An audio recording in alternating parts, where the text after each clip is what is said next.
isn't a slowdown. This is a full-blown system failure. And RBC and TD are waving red flags. Home sales are collapsing, debt is exploding, and the government's still spending like it's 2020.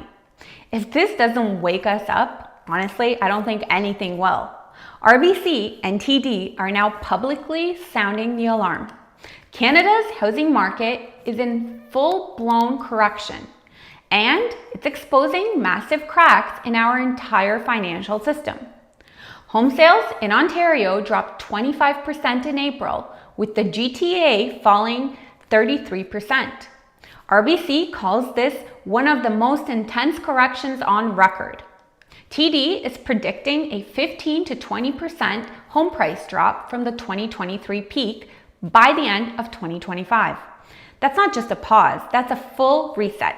Canada's national debt has passed $1.2 trillion, and household debt to income is now at 185%. This is the highest in the entire G7. Now, this is not just an economic issue.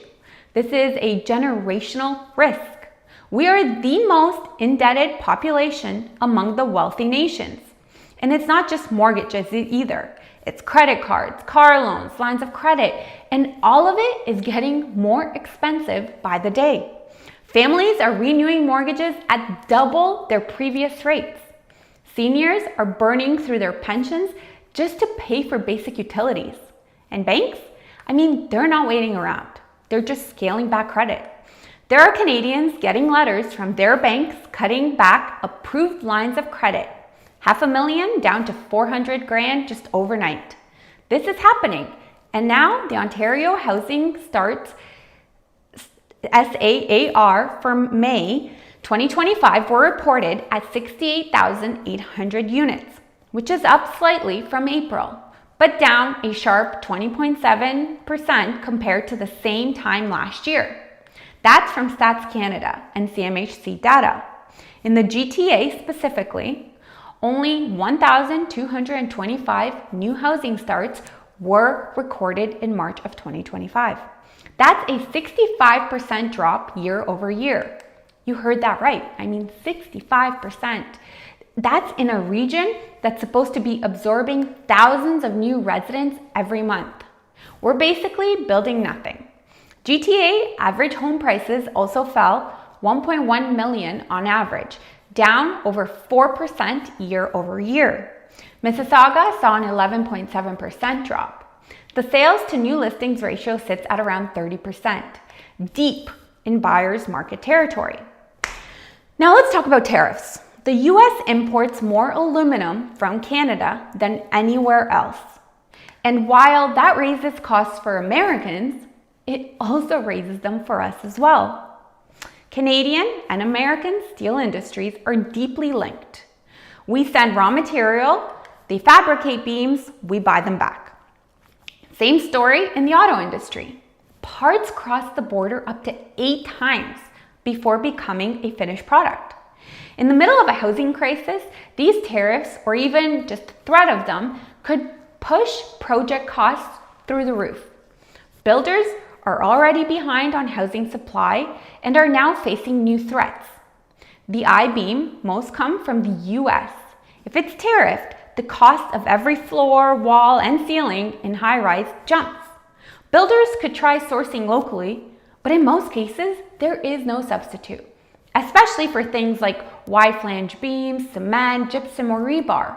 If Canada retaliates, we're talking about an all-out materials war. The government already released a list of potential counter tariffs: lumber, windows, shingles, concrete, you name it. Even the hint of tariffs makes lenders nervous. They can't finance a project without knowing what it'll cost 18 months from now. It's just too risky. So that leads to fewer loans, more cancellations, and possibly even investors walking away entirely.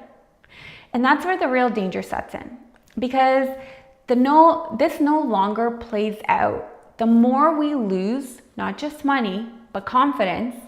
And in a market like this, confidence is everything. We built this house of cards knowingly.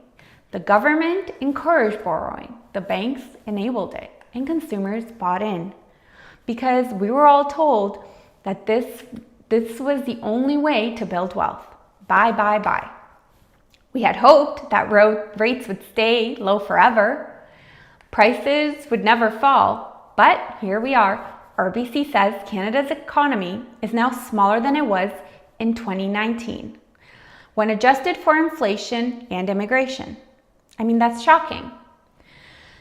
So next time you hear someone on the news brag about Canada having the best economy in the G7, ask them what metric they're using, because that's not the reality most of us are living. TD's March 2025 forecast called for a 3.2 average national price drop this year, but even deeper losses in key markets like the GTA.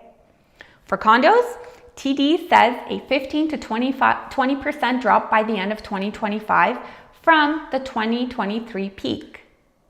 I feel like we may have already surpassed that at this point. And I don't think that this is temporary. This is a structural reset. Meanwhile, our government is still spending like we're in the middle of the pandemic. New public sector jobs, new infrastructure promises, new programs, and no plan to pay it down. The cost of servicing our national debt is exploding.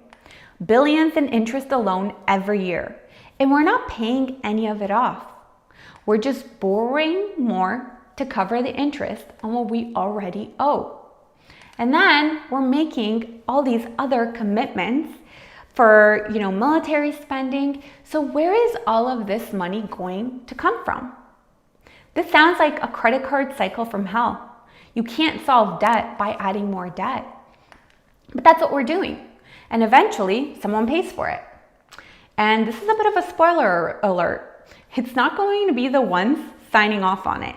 It'll be me, you, our kids, their kids. This is how currencies weaken. This is how borrowing gets harder. And this is how inflation creeps back in. And that's why banks like RBC and TD are doing more than warning. They're protecting themselves, tightening credit, pulling back exposure to residential mortgages. They're adjusting risk models. These banks make money by lending. But now they're telling you that the risk is just too high. And that says everything. And the second investors and lenders start losing faith in Canada's financial stability, our bond yields rise, our dollar drops, and it becomes harder and more expensive to borrow for everything. We are watching the pressure build in real time. But instead of fixing the fundamentals, our lenders are still pretending that this is fine. Sorry, our leaders, not lenders. They're promising new programs while avoiding the hard questions about how did we get here? And how are we going to fix it? But you know who's not pretending? The banks and the numbers. Those things don't lie. So here's what I'll leave you with. This moment right now, in my opinion, is a big wake-up call. The banks are waving red flags. The numbers are telling the truth. Foreclosures are skyrocketing. And the decisions we make this year, I feel like they're very important for our future. All right, folks, thank you so much for watching. Please like, subscribe, and hit the notification bell for more videos like this. And I hope you all have a wonderful day.